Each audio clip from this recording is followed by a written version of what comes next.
welcome to the Oh You Want to Go There podcast, Into the Deep with Jazz and Melissa. I'm Jasmine, guys. your co-host, holistic therapist, breath and sound guide, founder of Verse Wellness, a holistic digital story. I'm struggling.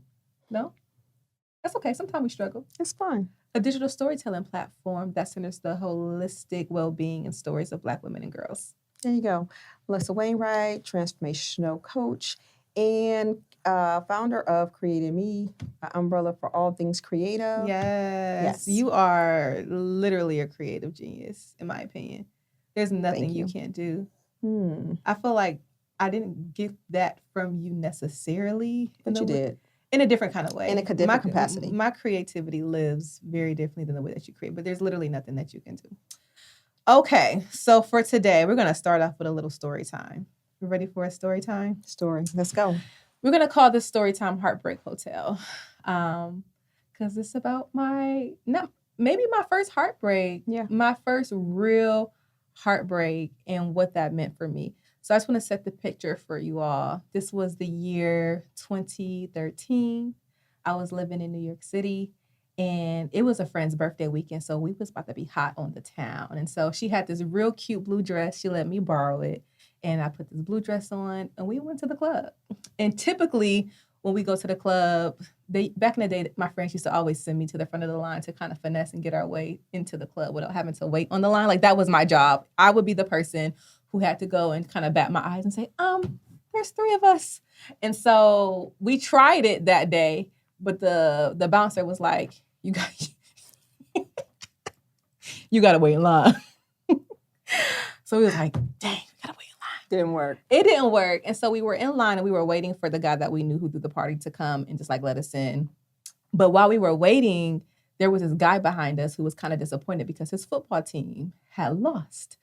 And I looked back at him and said, oh, you mad because your team lost? Mine won. Shout out to the Ohio State University.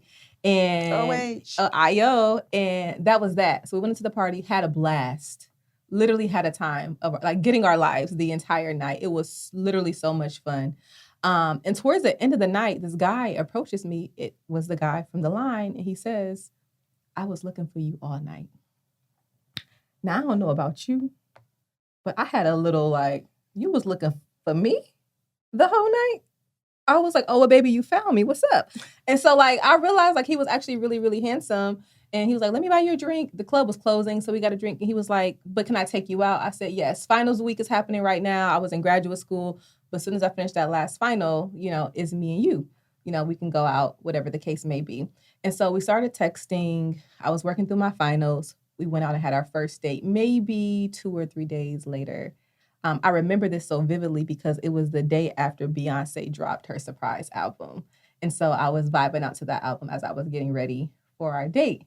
And so we ended up having the literal most beautiful date. Like, it just felt so aligned. Like, you were not about to tell me that that Jesus the Christ himself did not send this man to me and that this man was not about to be my husband. And not only did I believe it, like, all my friends was like, boy, dang. He did the big one. He did his big one. God did his big one. And it was a mutual attraction connection. It was mutually, I don't know, exhilarating.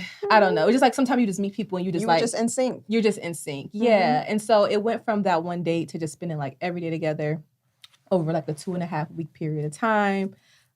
He was leaving New York for work, and so he was moving. So we started making plans, and I'm like, okay, when I finish grad school, it's me and you. I'll find. Like, it was. You couldn't tell me that I was being delusional because in my mind, this was my man. And so this was around the holiday season. I ended up traveling home for the holidays, and he also was leaving New York during that time. And so it was kind of like, okay, cool, we'll figure out the next time we'll see each other. But the last 2.5 weeks have been really, really great. And so I go home. The first day was cool. The vibes were still right, mostly. The second day, I started to feel a little bit of energy shift, but it wasn't connecting quite. And then at one moment, it hit me. I said, oh no, he's like withdrawing. Like, the energy is off. Like, something is not right. And so I text him, and he was like, I don't know. And I was like, well, what don't you know? Because mind you, this is my husband. Because in my mind, the wedding is already planned. I'm like, what don't you know? He was like, sorry, I can't. And it shifted like That. And I know you remember because I was home. Yeah. And I was the saddest of girlies. And not only like, no, like, yes, disappointed and sad, but like I was extremely sad. And my sadness, it was beyond just like, oh, okay, like It was distraught. I was distraught. And I ended up, going to Youngstown for Christmas, was distraught. Traveled back to New York for New Year's, distraught. Days were passing and I just could not shake myself. And so I remember I kept calling you because I was spiraling. I just didn't understand. I was like, well, what happened? And it was just like I was ruminating in a way that you were like, Jasmine, what is really going on? And so this one time I called you, you were preparing to travel to Jamaica. And I remember you were just like, baby, you have an abandonment wound. And I said, what? And I was pissed because I'm like, how did we, like, you said, this situation is bringing up unresolved feelings that you have when I left. It's not the fact that he left, it's the fact that he left abruptly, without any warning. He just was gone and you don't have the closure. And you said it's bringing up all those feelings that you never dealt with. And that was my first time hearing it in that language. Like I didn't know. I mean, I knew that I had feelings about, I would be really sad and I would cry. And there was an impact to, when you left and moved to Columbus, Ohio, and I was in Youngstown, Ohio, and I stayed with my father. But I didn't know that it was impacting me on such a deep level. Excuse me. And you said it to me so calmly, as if you already just knew that was a thing. And so, yeah, I just feel like from that situation, like that kick-started my very first healing journey. Because it was never really about him. After a while, I come to realize it was never about him. It was about the unaddressed, unresolved wound. And I just believe if God needs you to heal something or learn a lesson for people like me who was thinking that man was my husband, he gonna do it through a man, honey. He gonna send a man. Oof. Listen, we done learned a lot of lessons through these men's, okay? He's gonna do it through a man. Listen, he's gonna do it through a man. And so I wanna just like start off by asking you, like, what made you say that to me that day? Like, did you know that I had an issue with like abandonment? So, yes, I did know. You've always been a mommy's girl, meaning you were always attached. Mm-hmm. Always attached. I mean, from the beginning, you were just attached. You liked who you liked, which was only a few people. Yep. And you just needed to be around me. Mm. So that was always your MO. Yep. So I already knew that you was a mommy's lap baby, spoiled, but not in a bad way. That was not how you were. But yes, you were a very attached child. And because of that, I kind of knew. But I knew it went deeper, just never addressing the deeper. And so I wanted to share the story from like my perspective, like what happened, because it plays so clearly in my mind. So I recall like being at my father's house one day, and then a car pulled up. I believe it was my stepmother and her friend. I could be wrong. And there was toys that were being brought out of the car that was brought to my dad's house that were previously at your house. And I remember growing up as a kid, like that was one of my biggest flexes, that I had like 2 sets of toys. I had all these toys at my dad's house and I had all these toys at my mom's house.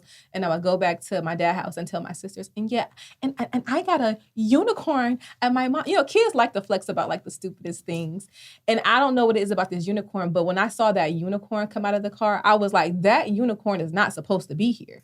So I remember asking my stepmother, I was like, well, why are all my things coming over here? Like, why are those are the toys from my mommy's house. And she said to me, you have to speak to your father.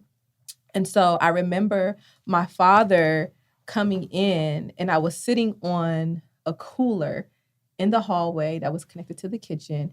And I remember sitting and he was looking at me and he was like, Jasmine, you're going to be living here from now on. And also, your last name is changing. Your last name is not going to be Jackson. It's going to be Bowie. And I was like, but I don't like that last name. He said, you're my child.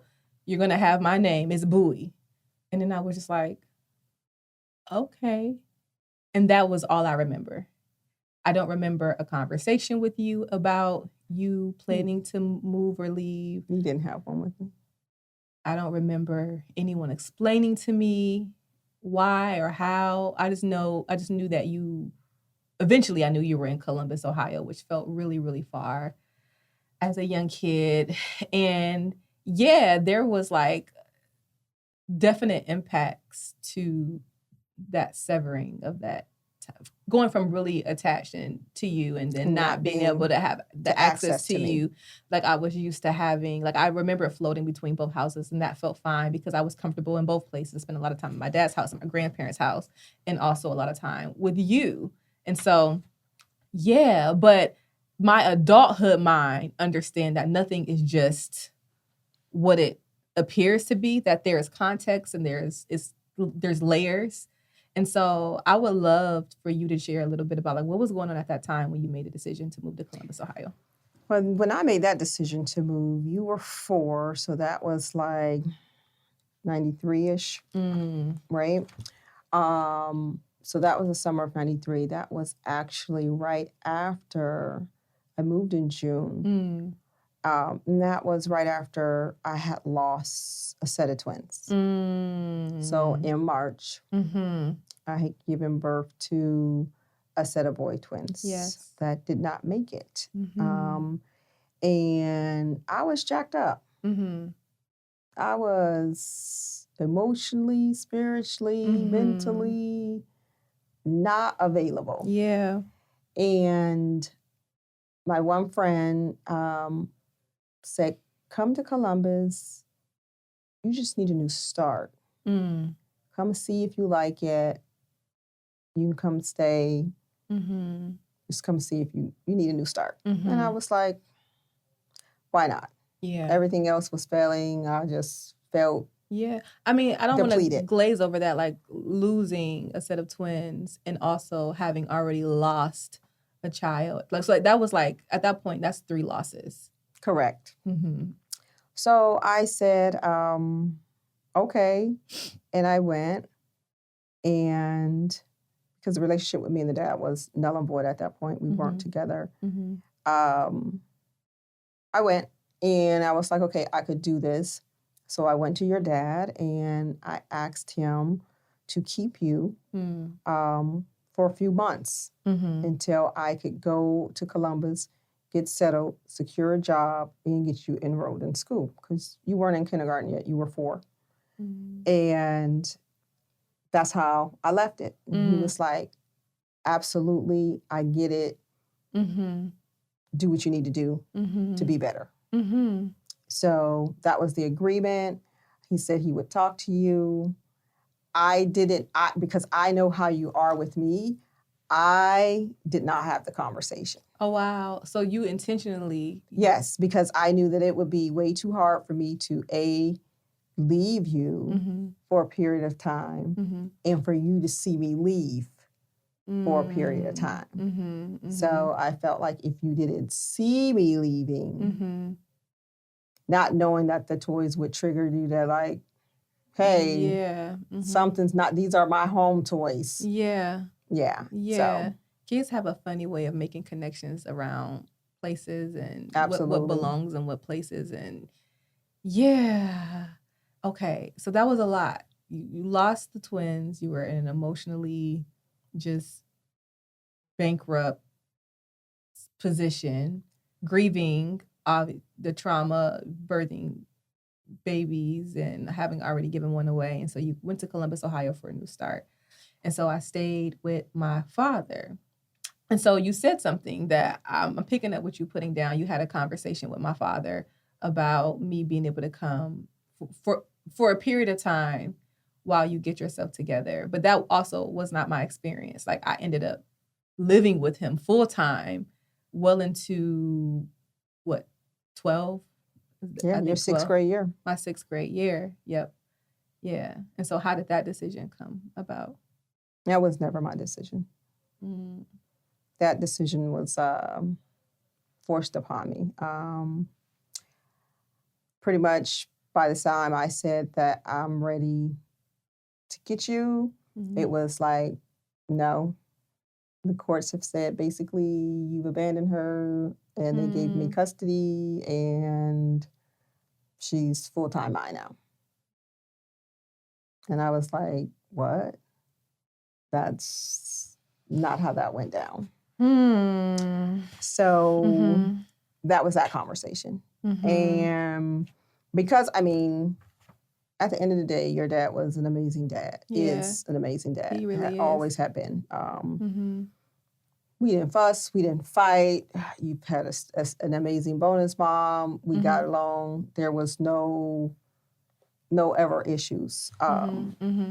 There was never a name change because your dad was in the military when you were born. Right. So he wasn't there when I was born. Yeah, to so sign. You automatically get your mother's maternal last name. Yes. So, but when he came home, he was dad. Like, he just jumped in to do the things. Super dad, yeah. To do the things that he needed to do. So there was never a need for us to go to court. There was never any child support. There was never nothing. He just did what he knew to do. Yeah. Absolutely. So I never had to fight him on that. Yeah. That was just what he did. And so it just stayed that way. So when I had the conversation, I trusted that that's, we would go and, not considering that he could not stand the thought of you not being close to him, but understanding that I needed a new beginning away from Youngstown. And so I guess he made the decision. You know what's interesting? I want to make a connection that's been 2 decisions that's been made for you about, because now we're at 4 losses.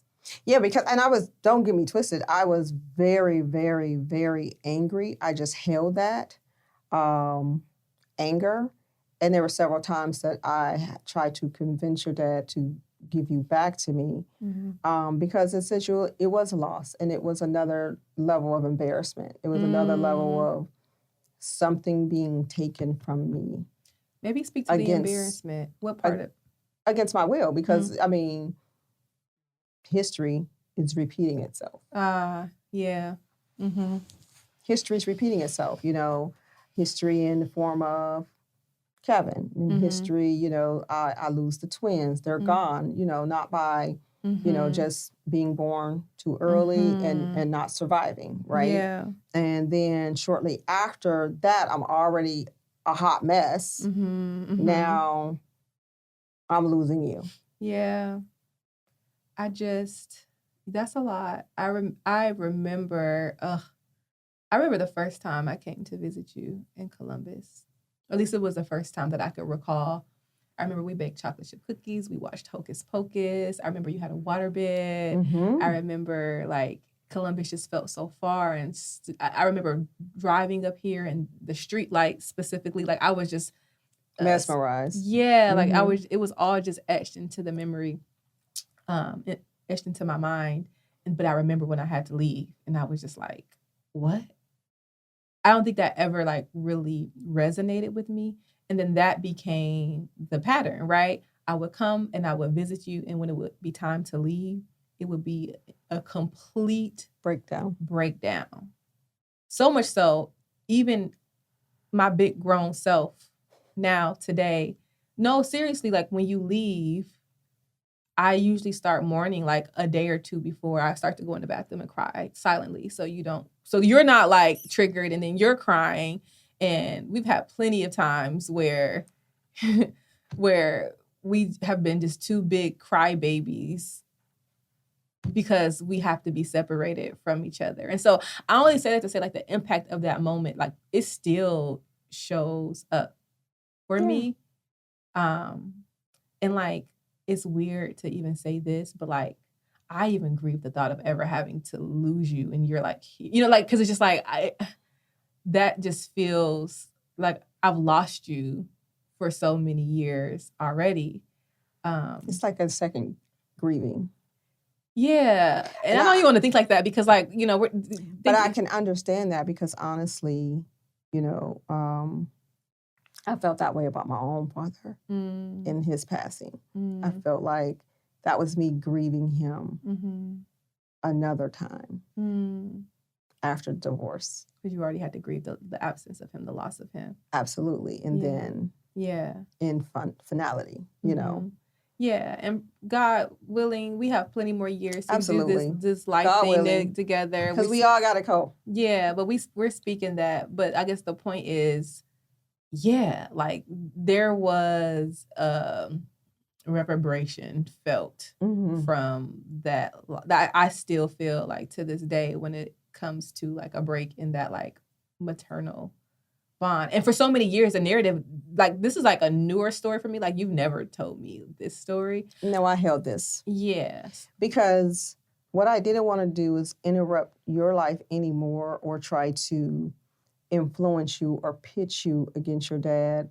Because your dad didn't have ill intentions. Let me paint the picture.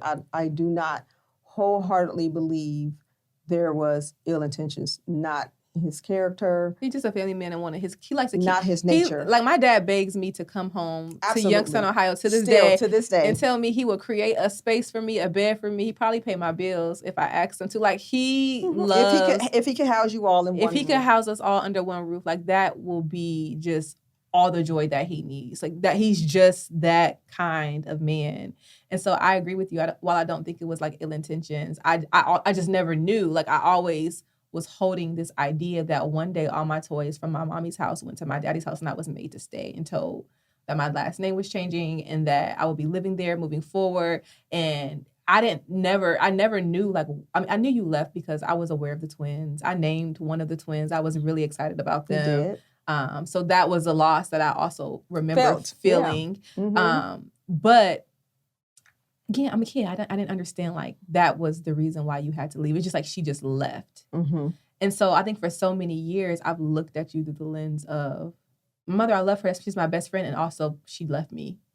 And that's a story that I just even tell people when I try to explain like some of my quirks around like people leaving. It's like my mother left me and sometimes like people leaving can be really triggering to me. That's true. And so that's true. I think even in hearing this story from a different perspective, it has allowed me to even shift the ways in which like I viewed you in that moment and the ways I've been able to humanize you and not see you as, because like, here's the thing, and I hate to say this because it's sad either way you look at it, but it's more common in our communities to see like fathers coming and pick their kids up and like going away for weekends and summers and things of that nature. It's traditionally the mother is the primary caregiver. And not saying it's right or wrong. I don't know. I don't have children to even speak to that, but that's the optics, right? And that is the optics. Being a kid and like not being with your mother also felt embarrassing for me too. And I didn't have the language to even explain like why that was or like why I couldn't go with you, or why I couldn't stay with you. And it was kind of like this underlying message that no one said to me, but I kind of pieced together like, well, maybe she is not fit to be to mother me, right? Exactly. And that's how I felt. So you felt the exact same thing that I felt. Like, you're low-key saying I'm not fit to be her mother. You're saying you're better than me. You're saying... That was the messages that you extract from that. Yeah, you're saying you have the wife and the house and the kids, so you're stable. You're more stable. You're better. You're better to take care of her than I am. And that's what I got out of that. And yeah, it angered me, but I sacrificed me and my anger so that you could have foundation and quality and, you know, not, again, create drama or create angst. And it was, although you already had it because of the situation, but to create another reason for you to need to be in counseling or therapy, you know. Yeah, I never felt any drama. It's always been love. Matter of fact, my sister, on my dad's side called me a few weeks ago, and the event that you named in the last episode, my bonus mom was there. Her sister, my aunt Karen, was there. Absolutely. Y'all all took pictures together. Y'all posted it, and she was just like, yo, I don't think we realized like how beautiful that was growing up. Everybody is just, we're all connected. We're all family. Like we're all, it's just like, it's always been love. It's always been that. It's been, I'm at your guys' house doing Christmas. I mean, the kids would come to it was never, that was the beauty in our relationship. So it did hurt a little more afterwards because it was never any baby mama drama or this bum's mom is terrible or that wasn't, you better not come for my kid. It was never any of that. Never that. It was always respect and honor and peace and joy. It was never any of the negative things that you could pinpoint a lot of times and that would cause a break in a family dynamic. Exactly. Yeah. You know, I think so because in this podcast we do a lot of time like exploring our stories and extracting the lessons and looking at the generational patterns. I can't help but to think about the ways in which this has shown up in my life. Even as an adult, I talked about it in a couple of ways. Yep. One with the heartbreak and me just being so distraught, but really it was just reminding me of a wound that I had intended to. And then, talked a little bit about like how I cry when I see like codependency. So I feel like it has transitioned from like an abandonment wound to just like a codependency, like issue with you. Like you and I, for a while, I feel like have had a very codependent relationship. Like I'm very protective of you.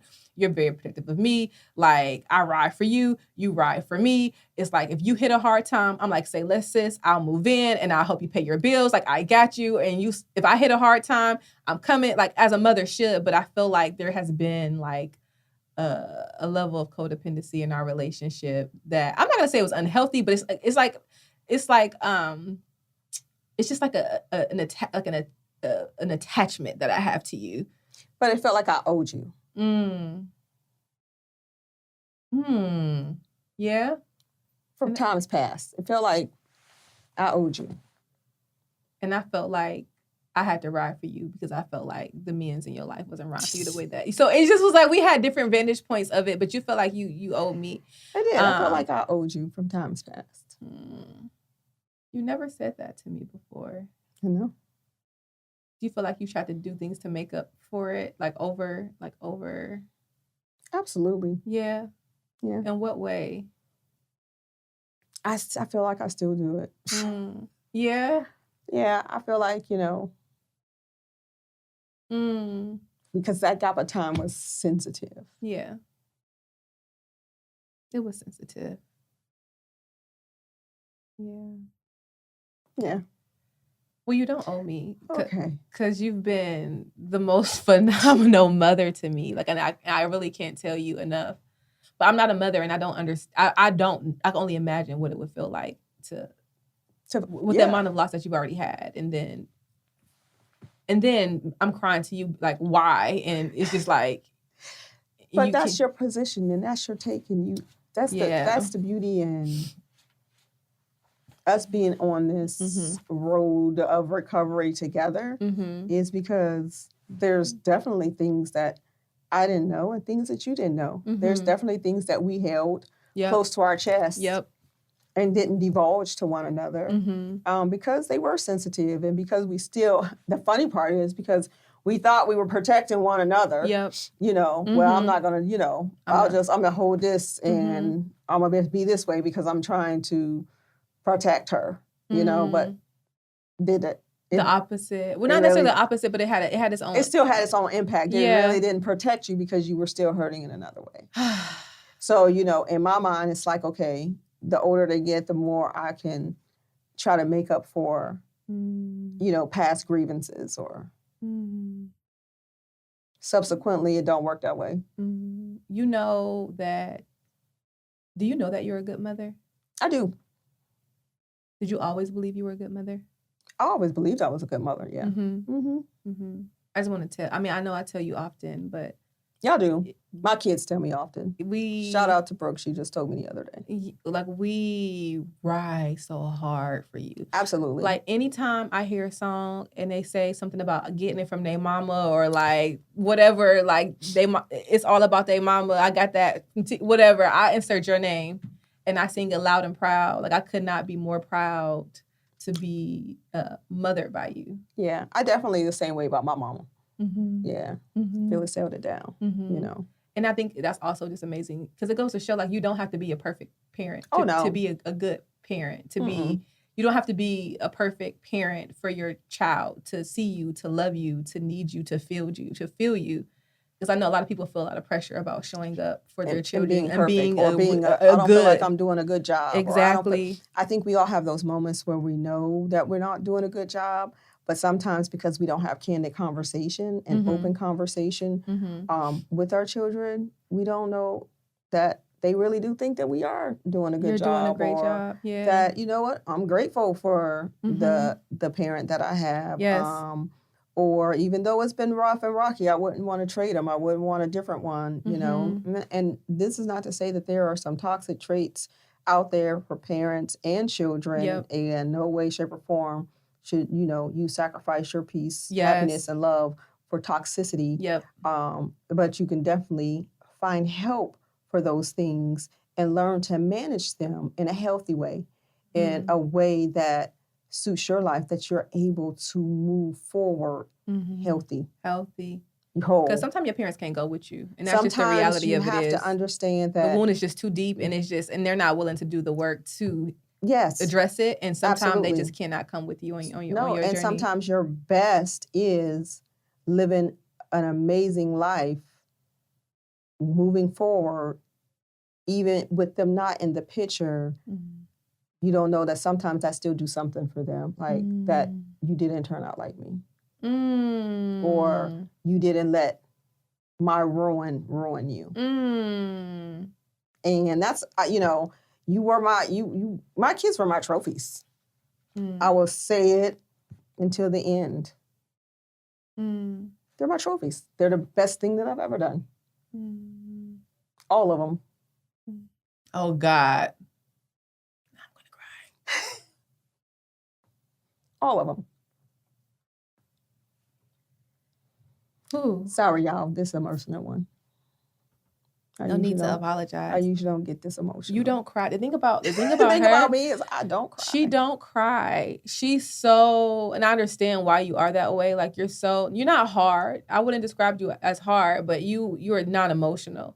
And whenever I cry or my sister's crying, like if I'm having a breakdown, she's like, okay, girl, well, call me when you get done with all that crying and we can talk about it. Like that is usually like, not to say that you don't hold the space for us, but you're like, let's get to the solutions. Like go ahead and cry it out if you need to, but like you don't do all of that. And so I know you because it's hard for me to see y'all in that way. I don't want, and I don't want to put off what I've used as a mechanism for protection onto you. So I need you to feel that. Go ahead and feel that. But it's hard for me to watch you feel that. It's hard for me to sit in that. With us. I want to talk a little bit about how this abandonment wound has like transitioned because again, it's not enough to just be aware of something. Like awareness is like a good first step. I'm awareness of this pattern. I'm awareness of how it is showing up in my relationships. And then I have to do the work to be able to integrate and move through this block. And so one of the things that I've come to realize is that when it comes to my relationships, more so I would say my intimate relationships, or just things I hold on or used to. I've done a lot of work to be better about that, but hold on so tightly, like I cling to things and people, even if I know it's not healthy. Yeah, or best serving me. Best serving me, right? And I think about like my last relationship, my last long-term relationship, and how I sat in that thing for so long. And I had a deep-seated fear of like release. Because if I was so sad the way that I was sad over 2.5 weeks, I was just like, oh my God, I'm not going to live. But God did his big one. We keep saying that because he really did. And I feel like I have had to do so much work with just like learning to release and learning to be in flow and learning to be in divine exchange. God is like, give it to me. And I got it. And I got it. Mm-hmm. And I got something else better for you, or more aligned for you, greater for you, more expensive. Like, and I'm like, yeah, but I like it. I know you like it, but you can't see the vision. Like, hold the line. So I've done so much work with holding the line. But I realized the ways in which I just would overly cling and just have this fear of like releasing. And now I feel like it has transitioned to like the opposite end of the spectrum. Over the last few years, I've gotten so good at releasing. I am a master releaser. Like, play with me just a little bit and you get released and blocked. Like, I don't fear losing people like I used to. But I'm also concerned that I don't know if it's like healthy detachment. It's a catch-22. Yeah. I'm trying to figure out like how to sit in my like healthy detachment, because I understand that attachment issues can be a thing. And then like also like be able to be in a space where I can just be in gratitude for being able to experience a person for the time that I've experienced them, and whatever lessons or memories or moments I've had with the person, I get to keep that. But if the relationship no longer serves me, I can release it and keep it moving, which I do hold the memories and whatever. But I don't know if I am like operating in like a healthy detachment, because I can't. I think you have to do the work inside of yourself to know that if it's a healthy detachment or not. And, I always tell you, introspective, you got to go within to look without. So a lot of times we can use it as a defense mechanism, right? Well, I've been attached for so long. So I just wanted to back up one little second. Yeah. So you're finally releasing their last long-term relationship. It was more than just releasing. It was fear of starting over. I feel like I wasted a lot of time. I feel like I don't have a lot of time. And so do I want to give up all this time that I've invested? So you were looking at it from a couple vantage points. It wasn't just fear of release. You're right. Thank you for that perspective. Yeah, it wasn't just, I'm scared to let go. No, you were holistically looking at the big picture. Clinical therapist, counseling self. Looked at a whole picture and was like, well, you know what? I've invested this many years and this much time, and we've done these many things, and I'm at this big age, and now I'm, now I'm wondering. I don't got no kids. I ain't been married. I ain't like, those are things that I imagined for myself. Right. So because you have already painted the picture of what your life would be, and he said, step into me. And I got you. And I'm like, but like, what you mean you got me? I don't see, and that don't translate what you will, because you're the person that need to know A through Z. Yes. If there is a step program person, it's would be you. Me. Give me the line by line. All the line by, and I need the deets inside of each line. Absolutely. So because I know that you're set up that way, and you know that you're set up that way, I also know that that's the way you're going to process any major thing, even in us doing this podcast. Talk about it. We're not ready. Yes, we are. We're as ready as we're going to be. Well, I need more days to prepare. No, you don't. We're going to do it because we said we were going to do it, and not back out of doing it, because it felt scary. It felt different. It felt abrupt, right? But it was divine. It was divine. Divine timing. It was divine timing. And it was an alignment as well. None of these topics are easy for us to, sitting, you see us laugh, because we can laugh at some of the painful parts. We can laugh at some of the parts that we cause as well, because we've done the work and we've done some healing, and we're still in healing. We're still in processes to heal, and to just show this vulnerability. And for me, this is very hard for her. I've been vulnerable a lot longer. I am not ashamed of my story. I am not ashamed of the things that I've come out of. I am not ashamed of the things that I've experienced or caused. I own my portion. I don't have a problem owning up to whatever it is that got me to where it got me. Because I know that was all a part of my healing. And, I hid in plain sight for so long, trying to be perfect, or trying to convince people that I was perfect, or trying to convince people that I was able to accomplish and do anything but at the same time, me trying to convince people was me bending to what people thought of me. Mm. So I was always stuck in thought processes of what other people thought of me or how other people viewed me. Yep. And then I tried to fit inside of that. Mm. And that got taxing and tiring. And I just was like, it's too much. That felt like a lot. Even listening to you say that felt like a lot. I never stopped and was like, well, God, what do you want me to be? Ooh. And you know what's wild? Because in that moment, I had to stop and say, well, God, what do you want me to be? Because I'm contorting myself into all these, trying to make it work. And I think this will definitely come up again because then that speaks to just like the ways in which trauma can disrupt our inner knowing, like us being able to trust our bodily wisdom, because our bodies is always in communication with us. Our bodies house the majority of our emotions. It is in the body, right, where the information is being sent up to the vagus nerve, to our brain. I mean, and it goes two ways, but the 80% of it is coming from the body to the brain. So our bodies always know. And for so long, and keeps track and keeps score. But for so long, I would just like self-betray. And it felt like a very similar feeling to when I was young and I was made to apologize. It's like I'm caught in this pattern of self-betrayal, but I don't know what else, what other options there are. And so when I think about like just the evolution of like the abandoned wound to like more of a codependency wound into like just a fear of loss, and now being on the other side of the spectrum where I'm just like, oh, I'm so good at the release, because release what ain't serving you, say less, like release. And it take me one business day now to... I be over these men in one business day. I do not play. And I do not look back. I don't spend no blocks. I don't feel no way. I keep it pushing. And so like to that degree, I'm very proud of myself. Give me some credit for that.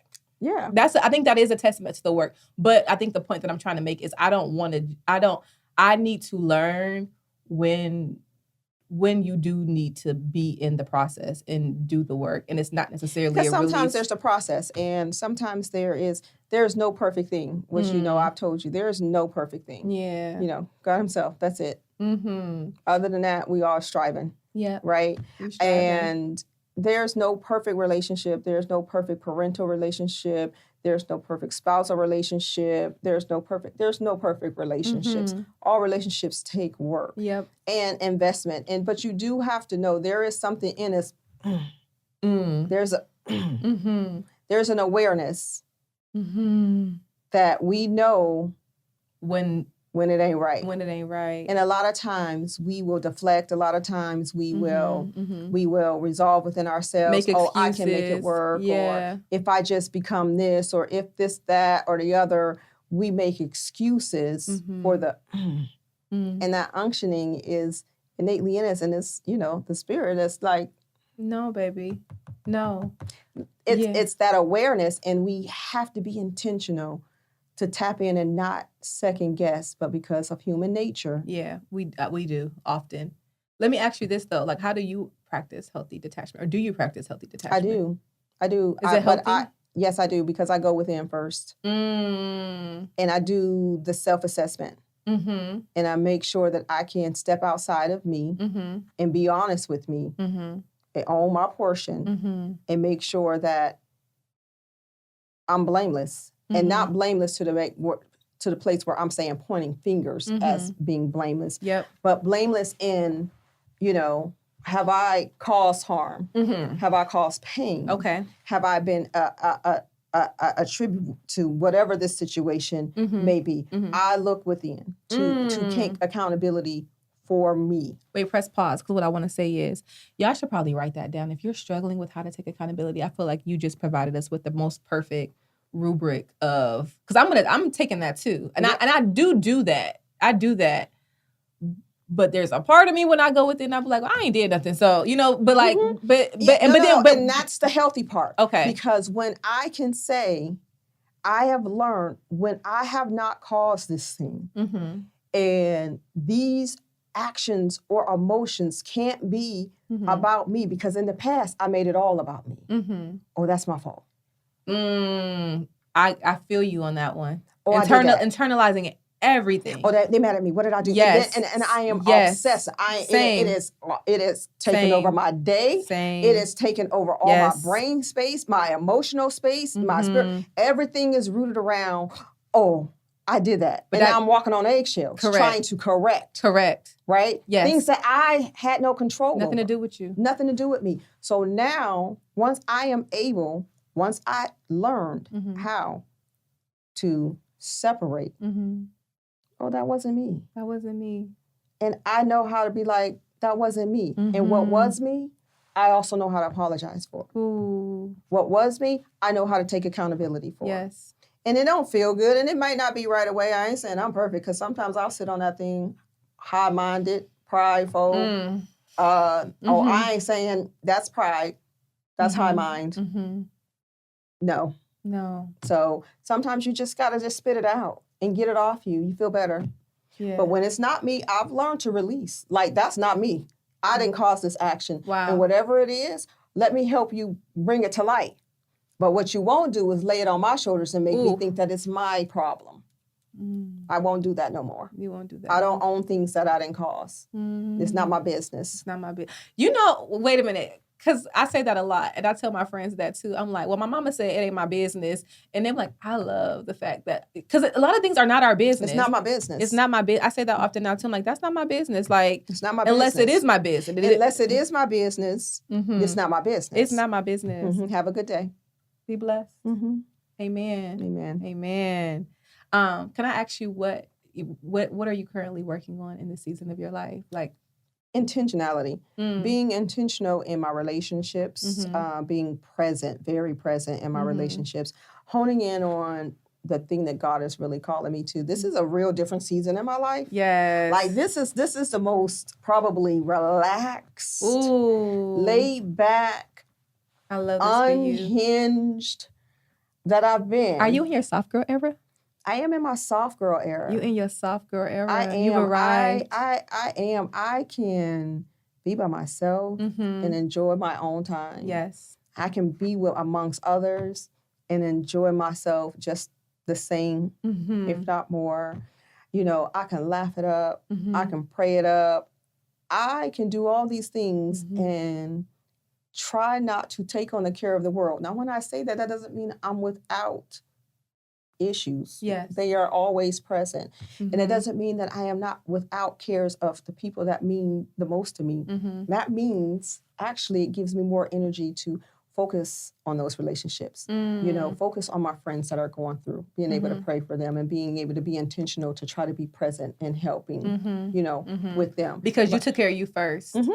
You made sure that your needs were met first. And being able to understand when I'm in a good headspace, being able to understand when I'm under attack, being able to understand when, like, something ain't sitting well. And I need to find out what that is. I need to find out what that is. And for so long, I struggled with just trying to prove myself and be the highest form of me and, like, see me, because, you know, I really am I'm a good steward, and I'm a good worker, and I'm a good sister, and I am a good mom. This is triggering me. And yes. I'm a good employee. And, yes. And I'm a good, I'm a good. I promise you that I'm good. I'm good. And I had to sit with that, like, girl, you are good. Stop. You good. You good because you good. Stop. Yeah, and stop shrinking because you don't think that you are good when you're in the presence of other people that you, for whatever reason, thought that they were much better than you. It ain't. That's I'm not gonna tell you that business. right now. It ain't. I mean, it's not your business, but also it ain't. So it was like, girl, you belong in the room. You belong. You belong in the room. There's a divine assignment on your life. You know, and everybody is not your assignment. Sometimes that's why we're tired and cranky, because we taking on all the cares, and that's not what we have. But I honestly believe God aligned my life in this season, which is so different because, again, I am not employed. It's the first time I haven't been employed, and, like, don't care that I'm not employed right now. Like, you know. No, because I feel like this was God. And I'm just going to tell the story really briefly, if you don't mind. Because the reason we're here, I feel like God used the employment, the releasing of that to push us right along. And so we knew your job was ending. They were doing some layoffs, and then they came back and said, okay, we can extend a contract for a year. We found a project for you to work on. And so I asked you, I said, hey, how long do we have before the job ends? Because you know how my brain works. Absolutely. I'm protect and provide when it comes to my mama. So you said I'm carry the two, divide them. Like that's my energy. So my brain was like, how long do we have? So I could just like figure out how to support if I need to support. Not saying that I am going to be needed, but like just in case. And so you said, oh girl, we got like 11 months, we good. And so I said, okay, cool. 2 days later, I see you on Facebook because, of course, Facebook always gets the information first and foremost. That's because I don't try and tax. I did not tell you, and I did not tell Brooke intentionally because I knew the questions would come, and they did. Okay, well, we saw it on Facebook. I know. And so then I called you. I was like, hey, girl, what's up? And you said, I was like, I think you said something really specific, like, well, I ain't gonna worry about it because I ain't got, what can I do? I can't worry about it, but I ain't gonna lie, it made me a little bit mad. I'm just sick of starting over. I'm sick of feeling like I have to start over. Every time I get my footing, I have to start over. And I said to you, I said, Ma, I'm gonna be honest. I just feel like this is gonna keep happening because God is calling you to something different. God is calling you to something greater. And I said, and honestly, I feel like it has to do, it's within the realm of healing. I said, you have such a beautiful story. And I just don't believe you've gone through all those things to just sit with your story and not let it be like a balm of healing for other people. And so we started talking about how like you have to like trust and surrender and be with the shift. And then it brought back up that conversation we had around, well, then I was just like, well, we should just do like a mom-daughter conversation because we talk for hours. And it's always just like, I use the word nourishing a lot, and I did find another word, but that's exactly what it feels like. It feels really nourishing. And so I was like, we're going to just do a mom-daughter conversation where you can be able to tell your story and just release it and just see where it goes. And then that transition into, no, we're going to hold space for mothers and daughters to be able to come together, to get perspective, to share stories, and to be able to be in the healing power of storytelling and giving ourselves permission to no longer align with narratives that don't serve us when it comes to the stories we tell ourselves, giving ourselves permission to tell ourselves a new story. Absolutely. Give ourselves permission to take what we needed and to leave the rest. And so I was just like, this is where God is calling you to. And I said, and you know what? Instead of being times by 5 divided to 2, whatever you said, I said, how about this? I am going to figure out a way to get us in the space to be able to start having these conversations and started drafting episodes and extracting themes. And we spent more time talking and figuring out the connections and figuring out how your pattern showed up in my life and vice versa. And I feel like the reason you feel soft in this season because you answered the call. I believe that. Like, I am more unhinged, like I said, like, you know, obviously, you know, I got a husband at home who, you know, is writing for me as well. And I do believe that there is a call. And he's really trying to work to make sure that I can answer the call. Like, you really so in your I can sit in what I need to sit in this season and get done what needs to be done. So because of that, I started writing the book again. And you know, I've been writing this book for over 10 years. No, you've been writing this book since before I moved to New York. So it has to be like 12 years. Yes, okay, there you go. So that's when I started because remember when you got me the little computer thing? Remember I was so excited? Yes. So I have been in the process of writing this book for over 12 years. And I have picked it up and stopped and picked it up and stopped and picked it up and stopped. And then in this season, I remember being home, you know, I'm not going to lie. I was really angry when I got laid off again, like the second time within, you know, a month and a half. I was really angry. Like, you're going to tell me, put a meeting on my calendar and tell me it's talk about a project, and then you're going to tell me you let me go. So I was angry because my first instinct was, what am I going to do? Like, my first instinct was to all the obligations that I have. My first instinct was to how I'm going to provide, you know, how I'm going to, you know, that was always my go-to because I was always in control of my finances, my job, my career. Like, And that control is another wound that we don't got to talk to today. Yeah, but yeah. Yeah, so that angered me. It did. But then once we talked and I got to sit back and I really asked the earnest question, God, what is it that you would have me to do? Where is it that I'm supposed to be? Why does this keep happening? And I had to sit with that thing and own that thing. And then things just started coming. It gave me the ability to sit back down and start writing the book. And outside of that, it led me into some other things. It opened up the door for sisters to gather, when sisters gather, to come up. So it's been little different things that's been coming up. You know, guys, I bake, I'm a creative, I do lots of different things. And it's open spaces for me to do some of these different things that I do love doing, but I will easily put off because I always put my work ethics above all the extra things. Yeah. No, say that. I love that. I love that that's what you're working on this season, being intentional and being able to show up for you. And you deserve that. I do deserve that. And you know what? I'm like I said, I'm riding in it. So you're riding in it. For me, what I'm working on is keeping my heart open in this season. I'm working on keeping my heart open. I am working on, of course, healthy detachment. You know, I also want to show up as a better person in context to relationships, not just intimate friendships. Just nourishing all the divine and aligned connections that are currently in my life. But the biggest thing that I'm working on, and I think just to bring it back to the abandonment wound and the feeling that something could just leave you so quickly, I am working on my belief that the other shoe is not going to drop. That's it. Yeah, that's big for me right now. Whenever I used to do that too. I still do it in some instances, like because things are going so well. Yeah. I start looking around the corner for what's going to go wrong. Man, and it gives me unnecessary anxiety. Like the last couple of weeks, I'm like, God is so good and life is so good. And I look around and I'm just like, I'm so blessed. And I just thank you when I think about that journey of having to learn to surrender. And I said, but I like it, but I got something better. And all the better that came from the release, right? And I'm like, okay, but when do it end?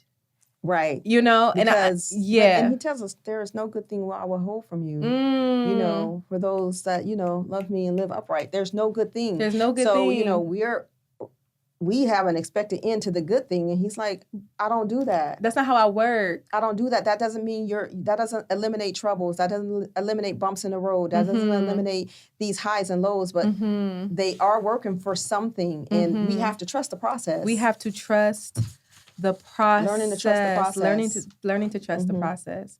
This was beautiful. This was so beautiful. You know, we always got some homework for the people. Do you have any closing remarks before we move to the homework? I don't.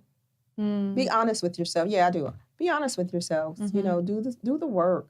Look within, you know, and it's not always, you know, this ain't always cute. It's not always easy. It's not, the memories aren't always good or great, you know. And a lot of times what Jazz and I both realized is we were talking about the same situation in two totally different contexts and ways. Yep. Because we experienced them two totally different ways. Yep. From two totally different vantage points. Because correct.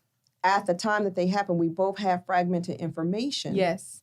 And not full-blown disclosure and conversation. Yes. Which left us feeling broken. Yes, and how many times do we tell ourselves stories and we believe the stories because we're only telling it from our own perspective, from our own lens. And we think about things from our own lens. Like our brain does this thing when you've been hurt in the past. If you had a trauma, if you had a past experience, it will automatically insert that into the synapses between your brain, right?